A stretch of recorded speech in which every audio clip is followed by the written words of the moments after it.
ခေါ်တဲ့လူတိုင်းအတွက်အမှန်တရားဆိုတာလူမျိုးမရွေးဘာသာမရွေးဘယ်ပုဂ္ဂိုလ်ပဲဖြစ်ဖြစ်လူဆိုရင်လူသားတွေမှန်သမျှတူတူပဲယုံကြည်ချက်ချင်းတူတာမတူတာသာထားနော်ဒီမယုံကြည်တဲ့လူလဲထညက်ဆိုတာချိုးတယ်ဆိုတာဘသူစားစားချိုးမှာပဲလေငါထညက်ချိုးတယ်ဆိုတာငါမယုံဘူးစားကြည့်မယ်စားကြည့်တဲ့လူလဲချိုးမှာမယုံဘူးလို့ပြောတဲ့လူလဲချိုးမှာပဲယုံတယ်လို့ပြောတဲ့ပုဂ္ဂိုလ်လဲချိုးမှာပဲဘာကြောင့်လို့ဆိုရင်သူ့ရဲ့သဘာဝကအချိုးထက်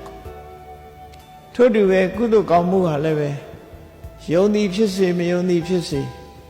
ဒီလမ်းကြောင်းဒီအလုပ်ကိုလုပ်ရင်ကောင်းကျိုးချမ်းသာရမှာပဲ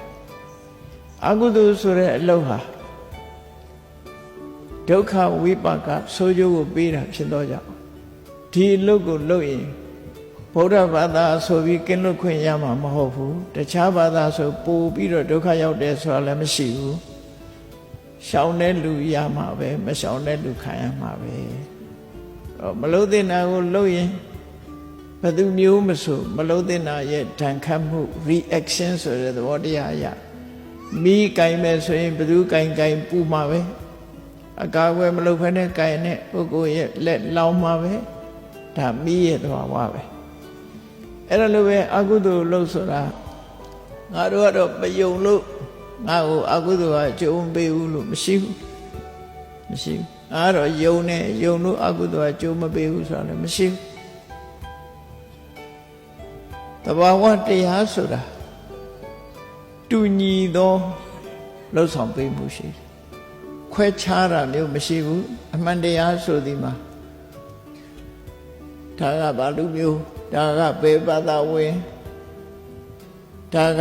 အမျိုးသားဒါကအမျိုးသမီးဒီလိုခွဲခြားတာမျိုးလုံးဝမရှိဘူးဘယ်သူပဲဖြစ်ဖြစ်အားလုံးဟာတူညီတဲ့အကျိုးကျေးဇူးကိုခံစားရမယ်တူညီတဲ့ဒုက္ခကိုလည်းခံစားရမှာဖြစ်တယ်အလုတ်တူညီရင်ဒုက္ခတူညီမယ်အလုတ်တူညီကောင်းတဲ့အလုတ်ချင်းတူညီရင်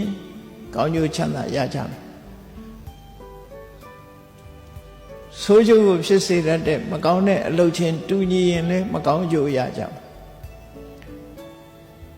အမှန်တရားဆိုတာကိုယ့်ရင်ထဲမှာဖြစ်ပေါ်လာတယ်ခဏခေတ်မှာဆိုလို့ရှိရင်အလုံးနားလဲတာနိုင်တာနဲ့ပြောမယ်ဆိုရင်ကိုလုံးတဲ့ပုံရိပ်တွေဟာကိုယ့်ရင်ထဲမှာရှိတယ်မှတ်တမ်းတင်ပြီးသားဖြစ်သွားတယ်ညင်းဆိုလို့မရဘူးကိုယ့်ရင်ထဲကဖြစ်တဲ့အတွေးကိုယ်ပါးစပ်ကထုတ်ပြောလိုက်တဲ့အပြောကိုလုံးလိုက်လို့လုံးလိုက်တဲ့လုပ်ငန်းဒါတွေဟာ CCTV ထဲမှာပုံရိပ်ပေါ်သွားတယ်လို့ကိုယ့်ရင်ထဲမှာလည်းပဲပုံရိပ်ပေါ်သွားပြီမကောင်းရင်မကောင်းတဲ့ပုံရိပ်တွေပေါ်နေတယ်ကောင်းရင်ကောင်းတဲ့ပုံရိပ်တွေပေါ်တယ်အဲ့ဒီပုံရိပ်တွေအားလျော်စွာကောင်းကျိုးဆိုးကျိုးဆိုတာညင်းဆိုလို့မရနိုင်ဘူးနော်ညင်းဆိုလို့မရဘူးအဲ့ဒါကံကြမ္မာရဲ့သဘောတရားကံဆိုတာကိုလှုပ်တာပဲသူများလာလှုပ်တာမဟုတ်ဘူးဆိုပါစို့ကိုလှုပ်လိုက်လို့တစ်ဖက်သားမှာဒုက္ခအကြီးကျယ်ရောက်ပြီးတော့စိတ်ဆင်းရဲမှုကိုယ်ဆင်းရဲမှုတွေခံစားရတယ်ဆိုရင်ခုခေတ်ဆိုရင်ဂျင်းထဲလိုက်လို့ဟိုမှာစပ်ပူစပ်လောင်ဖြစ်သွားပြီဆိုရင်အဲ့ဒီစပ်ပူစပ်လောင်ဒီကိုယ်စီရောက်လာမှာနော်ကိုယ်စီရောက်လာမှာသိကြတယ်ကိုလုံးလိုက်တဲ့အလုပ်တစ်ခုဒီကိုယ်စီပြန်လာ reaction ဆိုတဲ့သဘောတရားကိုယ်စီပြန်လာကိုကကောင်းကျိုးလိုလားပြီးတစ်ဖက်သားကိုကူညီလိုက်လို့စိတ်ချမ်းသာကိုယ်ချမ်းသာဖြစ်သွားတယ်ဆိုရင်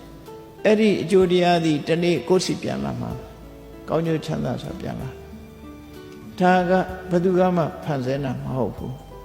ဘုရားသခင်ကဖန်ဆင်းတာလည်းမဟုတ်ဘူးတဘာဝတရားကသာလည်းဖြစ်တယ်